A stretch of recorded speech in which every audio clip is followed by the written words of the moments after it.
नमस्कार बंधुगण बांग्लादेश विपक्ष रे पुणी थरे अभिषेक शर्मा तोफानी पारी देखा देछि। पावर प्ले रे अभिषेक शर्मा और सुमन गिल बांग्लादेश बोलिंग को धूलिसात कर दैछंती और भारतीय दल 20 ओभर रे बांग्लादेश आगरे एक बड़ लक्ष्य रखिछि। तेबे जदि आपन को अभिषेक शर्मा एही तूफानी पारी पसंद आसुछि तेबे वीडियोटी को एक लाइक कर दियंतु और चैनल को सब्सक्राइब कर दियंतु। वीडियोर लाइक टार्गेट मात्र 100। बंधुगण आज भारत और बांग्लादेश मध्य सुपर 4 रो मैच खेला गला। बांग्लादेश दल टॉस जीति प्रथमे बोलिंग करबा को निष्पत्ति नेला। प्रथमे बैटिंग करबा को ओल्हाइथिबा भारतीय दलरु अभिषेक शर्मा और सुमन गिल पारी आरंभ कले। प्रथम 3 ओभर रे उभय बैट्समैन सतर्कतार सह खेली मात्र 17 रन संग्रह कले, किंतु चतुर्थ ओभर आरंभ हेबा मात्रे उभय झड़ तूफान स्टाइल रे रन संग्रह करबा को लागिले। चतुर्थ, पंचम और षष्ठ ओभर रे उभय मिसी 55 रन जुग कले। फल भारतीय दल पावर प्ले रे कोनोसी विकेट न हराई 75 रन संग्रह कला। उभय बैट्समैन तीव्र गति रे रन संग्रह करुतिले,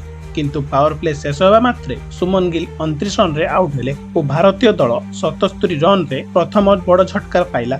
यापर शिवम दुबे अभिषेक शर्मा सह खेलिबा को आसिले। अभिषेक शर्मा 25 बॉल पर निजर अर्धशतक पूर्ण कले, किंतु शिवम दुबे 2 रन रे आउट हेले और भारत 83 रन रे द्वितीय झटका पाइला। यापर सूर्यकुमार यादव अभिषेक शर्मा सह खेलिबा को आसिले। उभय मध्य भल भागीदारी हैला, किंतु अधिकांश रन अभिषेक शर्मा ही संग्रह कले। एही दुई जण भारत को 100 रन पार कराइले। अभिषेक शर्मा दमदार बैटिंग करथिले, किंतु सूर्यकुमार यादव धीमा खेलुथिले। एक शॉट खेलिबा समय रे दुहे रन नेबा को दौड़िले, किंतु अभिषेक शर्मा 75 रन रे रन आउट हेले।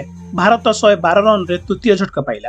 यापर हार्दिक पांड्या सूर्यकुमार यादव सह खेलिबा को आसिले, किंतु सूर्यकुमार यादव 11 बॉल रे 5 रन करी आउट हेले और भारत 114 रन रे चतुर्थ झटका पाइला। यापर तिलक वर्मा हार्दिक पांड्या सह खेलिबा को आसिले, किंतु एही भागीदारी बेसी समय रही पारिला नाही, कारण तिलक वर्मा 5 रन रे आउट हेले। भारत 129 रन रो पंचम झटका पाइला। यापर अक्षर पटेल हार्दिक पांड्या सह खेलिबा को आसिले।